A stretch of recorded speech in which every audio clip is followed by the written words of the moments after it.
ഇല്ല, എന്നോടാരും അങ്ങനെ ഒരു പരാതി പറഞ്ഞിട്ടില്ല. പിന്നെ ആ പരാതി പറയേണ്ടതും കേൾക്കേണ്ടതുമായിട്ടുള്ള പദവിയിലല്ലോ ഞാനിരിക്കുന്നത്. ഞാനൊരു സ്ഥാനാർത്ഥി മാത്രമാണ്. അതൊക്കെ നേതൃത്വമാണല്ലോ തീരുമാനിക്കേണ്ട കാര്യങ്ങൾ.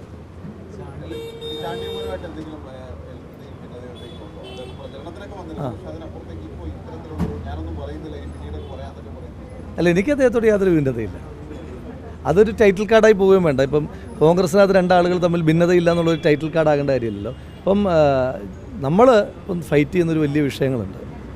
ഇപ്പം വൈദ്യുതി ചാർജ് വർധനവ് മുൻപെങ്കും കേട്ടുകേൾവി ഇല്ലാത്ത രീതിയിൽ അങ്ങേയറ്റം അശാസ്ത്രീയമായി ജനങ്ങളെ ശാസ്ത്രീയമായി ദ്രോഹിക്കുവാനും വേണ്ടിയിട്ട് വൈദ്യുതി ചാർജ് വർധനവുണ്ട്. അതടക്കമുള്ള പ്രധാനപ്പെട്ട വിഷയങ്ങളുമായിട്ട് കോൺഗ്രസ്, യൂത്ത് കോൺഗ്രസും ഒക്കെ സമരരംഗത്താണ്. നമ്മൾ ആ സമരങ്ങളുമായിട്ട് ബന്ധപ്പെട്ടിട്ട് മുന്നോട്ട് പോവുകയാണ്.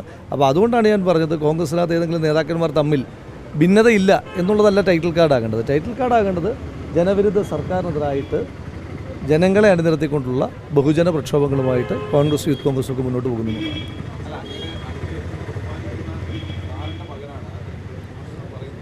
അല്ല, ഞാൻ ഏറ്റവും ബഹുമാനിക്കുന്ന സാറിൻ്റെ മകൻ എന്നുള്ള ബന്ധം മാത്രമല്ല, എനിക്ക് ഏറ്റവും പ്രിയപ്പെട്ട എൻ്റെ സഹോദര തുല്യനായിട്ടുള്ള ആളാണ് അദ്ദേഹം. ഞാൻ അദ്ദേഹത്തിന് എന്തെങ്കിലും കാര്യങ്ങൾ പറയാനുണ്ടെങ്കിൽ അദ്ദേഹം പാർട്ടി നേതൃത്വത്തോടല്ലേ പറഞ്ഞത്, എന്നോടല്ലോ പറയുന്നത്. അപ്പോൾ പാർട്ടി നേതൃത്വത്തോട് ആളുകൾക്ക് പറയാനുള്ള സ്വാതന്ത്ര്യം ഉണ്ടല്ലോ. അപ്പോൾ അതുകൊണ്ട് അത് അദ്ദേഹം പറയട്ടെ.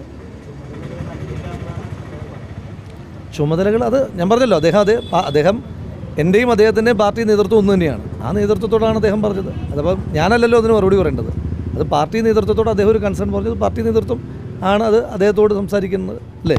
പാർട്ടി നേതൃത്വത്തോടാണ് അദ്ദേഹം കൺസേൺ വെച്ചിരിക്കുന്നത്. ആ കൺസേണിൻ്റെ മറുപടിയും പാർട്ടി നേതൃത്വത്തിൽ നിന്നാണ് ഉണ്ടാകേണ്ടത്. ഞാൻ നേതൃത്വത്തിലുള്ള ഒരാളല്ല, ഞാനൊരു സ്ഥാനാർത്ഥി മാത്രമായിരുന്നു.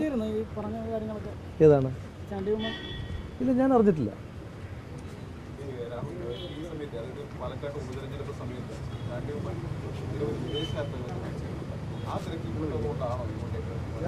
അങ്ങനെയൊന്നുമല്ല. അദ്ദേഹം ഇവിടെ അദ്ദേഹത്തിൻ്റെ പ്രസൻസ് പാലക്കാട് ഉണ്ടായിരുന്നു. അദ്ദേഹത്തിൻ്റെ പ്രസൻസ് വളരെ ഗുണപരമായി തന്നെ പാലക്കാട് ഉണ്ടായിരുന്നു. ആദ്യ ദിവസങ്ങളിൽ തന്നെ ഇപ്പം തെരഞ്ഞെടുപ്പിൻ്റെ കൺവെൻഷനിൽ തന്നെ അദ്ദേഹത്തിൻ്റെ സാന്നിധ്യം ഇവിടെ ഉണ്ടായിരുന്നു. അതിനുശേഷം പരിപാടികളിൽ പങ്കെടുക്കുവാനും ഭവന സന്ദർശനത്തിനൊക്കെ ആയിട്ട് അദ്ദേഹം ഉണ്ടായിരുന്നു. അദ്ദേഹത്തിൻ്റെ പ്രസൻസ് ഗുണപരമായ സ്വാധീനം, ഇപ്പോൾ എല്ലാ നേതാക്കന്മാരുടെയും പ്രസൻസ് ഗുണപരമായ സ്വാധീനം ഉണ്ടാക്കിയതുപോലെ തന്നെ ശ്രീ ചാണ്ടി ഉമ്മൻ്റെയും ഇവിടുത്തെ സാന്നിധ്യം വളരെ ഗുണപരമായ ഒരു സാന്നിധ്യം. ആ 18,840 വോട്ടിൻ്റെ ഭൂരിപക്ഷത്തിൽ അദ്ദേഹത്തിൻ്റെ സംഭാവനയുണ്ട്. സാന്നിധ്യം കുറവായിരുന്നു. അല്ല, ഒരു പൊതു തെരഞ്ഞെടുപ്പ് ഉപതെരഞ്ഞെടുപ്പ് നടക്കുമ്പോൾ നമ്മൾ താരതമ്യപ്പെടുത്തുന്നത് ഇപ്പോൾ പുതുപ്പള്ളിയും തൃക്കാക്കരയും ഒക്കെ ആയിട്ടാണ്. പുതുപ്പള്ളിയും തൃക്കാക്കരയും ഉപതെരഞ്ഞെടുപ്പ് നടക്കുമ്പോൾ പ്രത്യേകത പുതുപ്പള്ളിയിലും തൃക്കാക്കരയിലും മാത്രമാണ് തെരഞ്ഞെടുപ്പ് നടക്കുന്നത്. പക്ഷേ പാലക്കാട് ബൈ ഇലക്ഷൻ്റെ പ്രത്യേകത, പാലക്കാട് ബൈ ഇലക്ഷനിൽ നടക്കുന്ന സമയത്ത് തന്നെ വയനാട് ശ്രീമതി പ്രിയങ്ക ഗാന്ധി മത്സരിക്കുന്ന, അത് ശ്രീമതി പ്രിയങ്ക ഗാന്ധിയുടെ ആദ്യത്തെ മത്സരമാണ്. ആദ്യത്തെ മത്സരം എന്ന് പറയുന്ന ഒരു വലിയ മത്സരം അപ്പുറത്ത് നടക്കുന്നു, ചേലക്കരയിൽ നടക്കുന്നു. അപ്പോൾ അതുകൊണ്ട് എല്ലാ ആളുകൾക്കും എല്ലാ ദിവസവും ഇവിടെ ഉണ്ടാകാൻ കഴിയില്ല. ശ്രീ ചാണ്ടി ഉമ്മൻ അദ്ദേഹം എല്ലാ സ്ഥലങ്ങളിലും വളരെ സജീവമായി പോയി. വയനാട്ടിൽ അദ്ദേഹം വളരെ സജീവമായിരുന്നു.